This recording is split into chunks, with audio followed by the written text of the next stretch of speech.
नमस्कार दोस्तों, मैं यशपाल सिंह इस YouTube चैनल पर आपका हार्दिक स्वागत करता हूं। जैसा कि हमने पिछली वीडियो में कहा था कि अगली जो क्लास हमारी होगी वो टॉपिक वाइज होगी। आज हम केमिस्ट्री सेक्शन की बात करेंगे, क्योंकि एनटीपीसी परीक्षा में केमिस्ट्री वाले सेक्शन से क्वेश्चन ज़्यादा पूछे जाते हैं और ज़्यादातर स्टूडेंट्स की प्रॉब्लम केमिस्ट्री वाले सेक्शन में ही होती है। तो आप यहाँ पर देखें, जो केमिस्ट्री वाला हम सेक्शन ले रहे हैं, इसका जो सबसे पहला टॉपिक हम लेंगे वो रहेगा एलिमेंट यानी तत्व। अगर आपने एलिमेंट को समझ लिया, तत्व को आपने समझ लिया कि तत्वों की संख्या कितनी होती है, इनके सिंबल कौन कौन से होते हैं, इनके नाम क्या है, तो केमिस्ट्री आपके लिए बड़ी ही आसान हो जाएगी दोस्तों।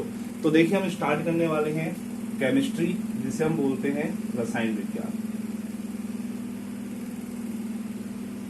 केमिस्ट्री यानी रसायन विज्ञान।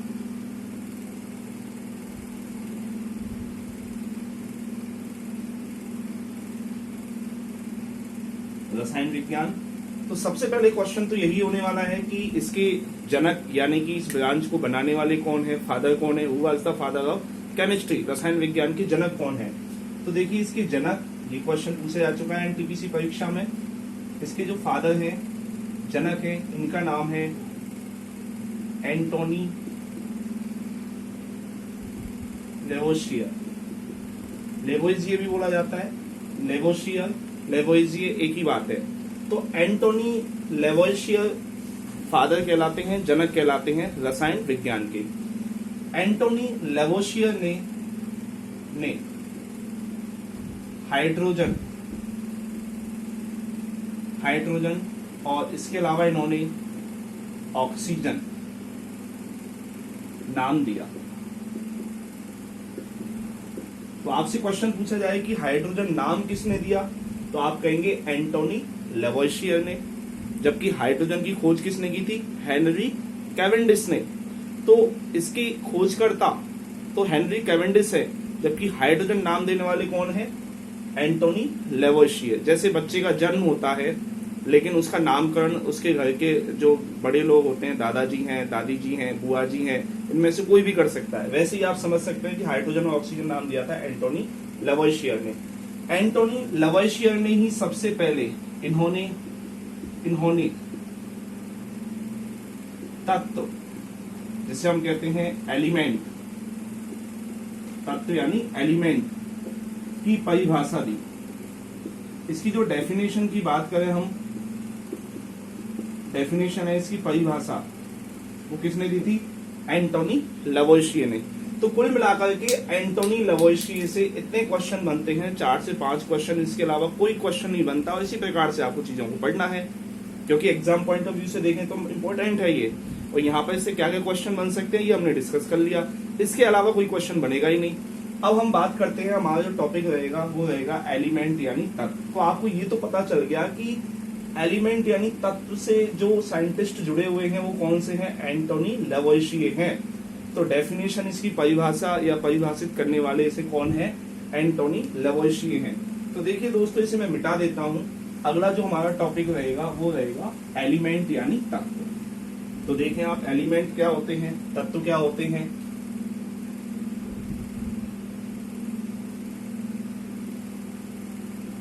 तत्व क्या होते हैं, इनकी डेफिनेशन क्या है, इनकी ये संख्या में कितने होते हैं, इनके सिंबल क्या है, ठीक है। ये सारी बातें हम यहाँ डिस्कस करने वाले हैं इस वीडियो के दौरान। तो आप देखें, ये जो तत्व होते हैं, इनकी अगर हम परिभाषा की बात करें तो आप याद रखें, एक समान परमाणुओं का समूह। एक समान परमाणुओं का समूह। Group of same type of atoms is called element. यानी कि एक जैसे परमाणु हैं, जैसे आप ले लीजिए बूंदी या मोतीचूर का लड्डू। तो आप देखेंगे उसमें बहुत सारी छोटे छोटे कण यानी बूंदियां होती हैं। वो साइज में कैसी होती हैं, एक जैसी होती हैं, समान होती हैं। तो छोटी छोटी बूंदियों से मिलकर के क्या बना है, लड्डू बना है। तो इस लड्डू को, मोतीचूर के लड्डू को हम तत्व कह सकते हैं। क्या कह सकते हैं, तत्व। अब ये जो छोटे छोटे कण यानी बूंदी हैं, इन्हें क्या बोला जाएगा, एटम यानी परमाणु। तो इसका मतलब ये हुआ कि यहाँ पर जो तत्व हैं उसके अंदर बहुत सारे एटम्स हैं, बहुत सारे क्या है, परमाणु हैं। लेकिन खास बात क्या है यहाँ पर, खास बात है कि ये सभी कैसे होने चाहिए, एक समान होने चाहिए, एक जैसे होने चाहिए। ठीक है, तो ये इसकी डेफिनेशन है। ऐसा क्वेश्चन आपसे पूछा जा सकता है। अच्छा, आपसे एक क्वेश्चन पूछा जाए, क्या तत्व सबसे छोटा कण होता है? तो आप कहेंगे नहीं, तत्व से छोटा या सबसे छोटा कण या पार्टिकल होता है एटम यानी परमाणु। एटम मिलकर के ही क्या बना रहे हैं? तत्व। लेकिन कैसे होने चाहिए? एक जैसे होने चाहिए, एक समान होने चाहिए।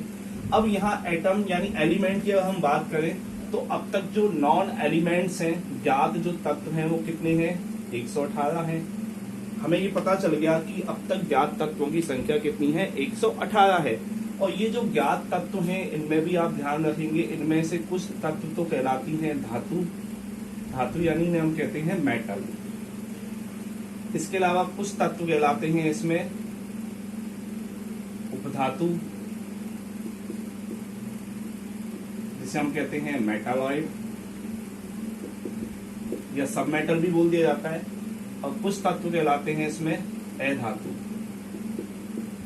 अधातु जिसे कहा जाता है नॉन मेटल। इसका मतलब ये हुआ कि साधारण तौर पर मैं ये कह सकता हूं कि जो एलिमेंट हैं इनको हमने 3 भागों में, 3 पार्ट्स के अंदर क्या किया हुआ है? डिवाइड किया हुआ है साधारण तौर पर। तो यानी कि ये 3 भागों में बटे हुए हैं तत्व, धातु, अधातु और उपधातु में। तो धातु यानी नंबर 1 हम इसे दे देते हैं, नंबर 2 अधातु और नंबर 3 पर हम लिख देते हैं उपधातु। यानी हमने इसे इसके दोनों के बीच में लिखा है। इसका कारण भी मैं आपको बताऊंगा ऐसा हमने क्यों लिखा है। अब तक ज्ञात तत्वों की संख्या 118 है, जिन्हें 3 भागों में बांटा हुआ है। इसके अलावा जो एलिमेंट होते हैं, अगर हम इनकी अवस्था की बात करें, इनकी अवस्था कैसी होती है, यानी कि स्टेट की अगर हम बात करें, अवस्था की अगर हम बात करें कि ठोस अवस्था में होते हैं, द्रव अवस्था में होते हैं या गैसीय अवस्था में होते हैं। तो देखिए, जैसे हमें पता है कि पदार्थ की कितनी अवस्थाएं होती हैं? पदार्थ की कुल अवस्थाएं होती हैं 5 अवस्थाएं, ठोस, द्रव, gas, solid, liquid, gas. 4th stage है प्लाज्मा और 5th स्टेज कहलाती है BEC, बोस आइंस्टीन कंडेंसेट। लेकिन हम अपनी आम जिंदगी में, दैनिक जीवन में केवल 3 ही अवस्थाओं को देख पाते हैं। तो यहीं से क्वेश्चन पूछ लेगा आपसे कि कितनी अवस्थाओं में बटा हुआ होता है, तो आप कहेंगे ये 3 अवस्थाओं में बटे हुए होते हैं। वो कौन कौन सी अवस्थाएं हैं? देखिए, वो अवस्थाएं हैं ठोस, जिसे कहा जाएगा सॉलिड, द्रव, जिसे कहा जाएगा लिक्विड, और गैस। अब देखिए दोस्तों, यहां से क्वेश्चन क्या पूछेगा कि हमारे पास 118 एलिमेंट तो हैं, इनमें से सॉलिड कितने हैं, इनमें से द्रव यानी लिक्विड कितने हैं, इनमें से गैस कितने हैं। अब देखिए, यहां अगर हमें ये पता चल जाए, हम तीनों को याद ना करके हम केवल 2 ही पॉइंट याद कर लें, तो हमें संख्या पता चल जाएगी सॉलिड की। तो हम क्या करते हैं, हमें पता होना चाहिए यहाँ पर जो लिक्विड एलिमेंट की संख्या है 118 में से वो कितनी है? 5। तो याद रखें, 5 एलिमेंट ऐसे हैं जो कि लिक्विड फॉर्म में पाए जाते हैं, द्रव अवस्था में पाए जाते हैं। 5 कौन कौन से हैं, उनके नाम भी आपको याद रखने हैं। यही तो क्वेश्चन है। संख्या कभी नहीं पूछेगा आपसे, ये नहीं पूछेगा संख्या में बताइए, उनके नाम पूछेगा। तो देखिए कौन कौन से हैं, हमें याद करने का तरीका ही बताता हूँ आपको। GSN, FR और BR, बड़ा ही आसान है, याद हो गया होगा। GSM, FR और BR। तो G का मतलब हमें याद रखना है गैलियम से। अभी आपको हो सकता है कई स्टूडेंट ऐसे होंगे जिनको कम समझ में आ रहा है, लेकिन अभी इतना ही याद रखें, आगे समझ में आएगा अच्छे से। जैसे बताऊं वैसे सुनते चलें ध्यान से। गैलियम, गैलियम का सिंबल होता है Ga। S यानी सीजियम, सीजियम सिंबल होता है CS। M का मतलब होता है मरकरी से, पारा जिसे हम कहते हैं, सिंबल होता है Hg। FR का मतलब है यहाँ पर फ्रांसियम से, सिंबल होता है FR ही। और Br का मतलब है यहाँ पर ब्रोमीन से, इससे है बताइए ब्रोमीन से, सिंबल क्या है इसका? Br है। तो ये आपको समझ में आ गया कि 5 एलिमेंट तो हैं और 5 एलिमेंट की संख्या यानी सॉरी उनके नाम आपको पता है। अब यहाँ पर आप देखें, इनमें से भी अगर आपको ये पूछ लिया जाए कि भाई 5 एलिमेंट है तो इनमें से धातु कितने हैं, आपको ये भी तो पता होना चाहिए ना। 5 में से मेटल कितने हैं, नॉन मेटल कितने हैं, या मेटालॉइड कितने हैं। तो आपको मैं बता दूं, इनमें से मेटालॉइड यानी उपधातु तो एक भी नहीं है, लेकिन धातु यहाँ कितनी है? धातु यहाँ पर है 4, और नॉन मेटल कितने हैं? यहाँ पर 1। तो ये जो ब्रोमीन है, ये ब्रोमीन क्या है, नॉन मेटल है। तो देखिए इसका मतलब ये हुआ 118 एलिमेंट में केवल एक ही नॉन मेटल है जो कौन सी स्टेज में है, कौन सी फॉर्म में है, लिक्विड फॉर्म में है। तो अच्छा क्वेश्चन हुआ। 4 है, 4 कौन सी फॉर्म में है, लिक्विड फॉर्म में है। लेकिन आमतौर पर दोस्तों किताबों में जैसे एनसीईआरटी की हम बात करें तो आपको Hg लिखा हुआ मिलेगा।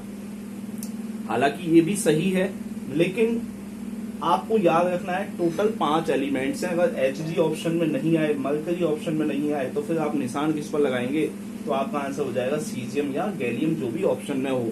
और शर्त एक और है इनके लिए, ये सभी होते हैं रूम टेम्परेचर पर, कमरे के ताप पर।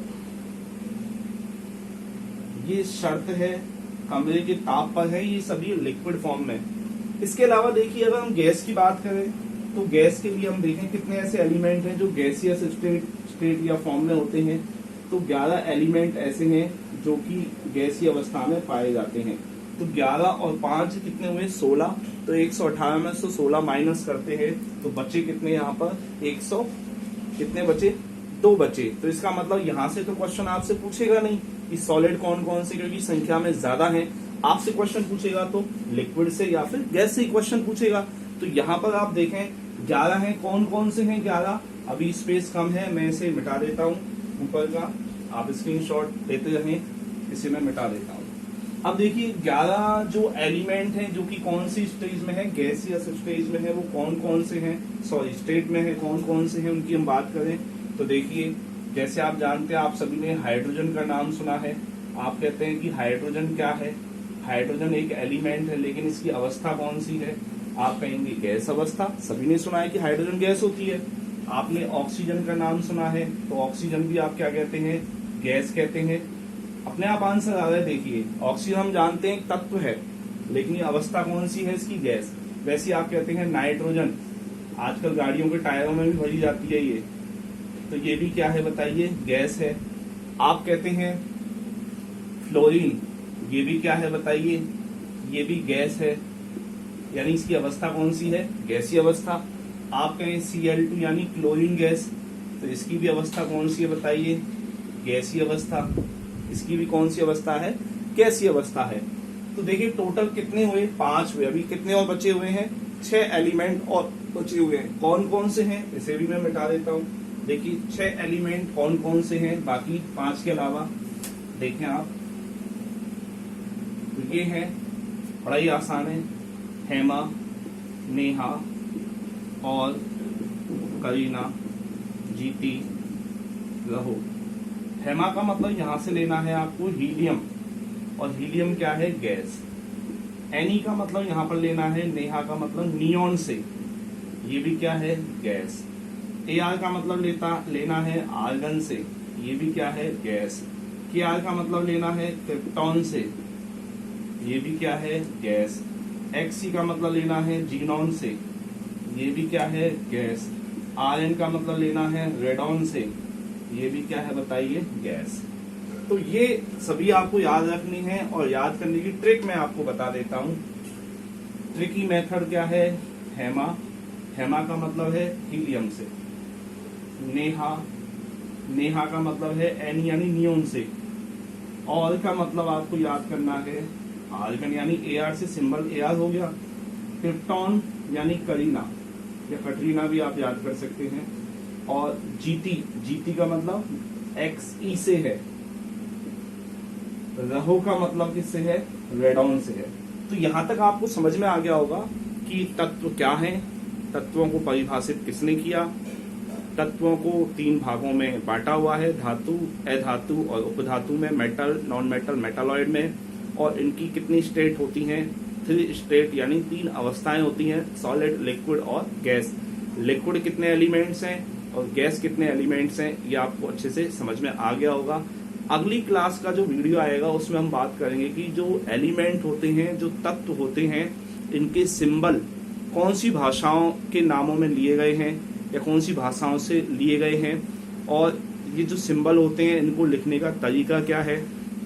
क्योंकि ऐसा क्वेश्चन पिछली बार एनटीपीसी में आ चुका है कि जो रसायन विज्ञान में जो तत्व होते हैं उनकी सिंबल कौन सी भाषा से लिए गए हैं। ऑप्शन में था लैटिन भाषा, ठीक है, और ऑप्शन में था हिंदी भाषा, तो ऐसे ऑप्शन देगा तो आपका आंसर हो जाएगा लैटिन भाषा। और मैं बताऊंगा और भी भाषाएं हैं, ग्रीक भाषा भी होती है इसमें, ठीक है। इसके अलावा हम ये देखेंगे कि जो 118 तत्व हैं, इन 118 एलिमेंट को याद करने का तरीका क्या है, इनको हमें याद भी करना पड़ेगा, ठीक है। और उनमें से 118 में से वो कौन कौन से एलिमेंट है जहाँ से एग्जाम में क्वेश्चन आते हैं।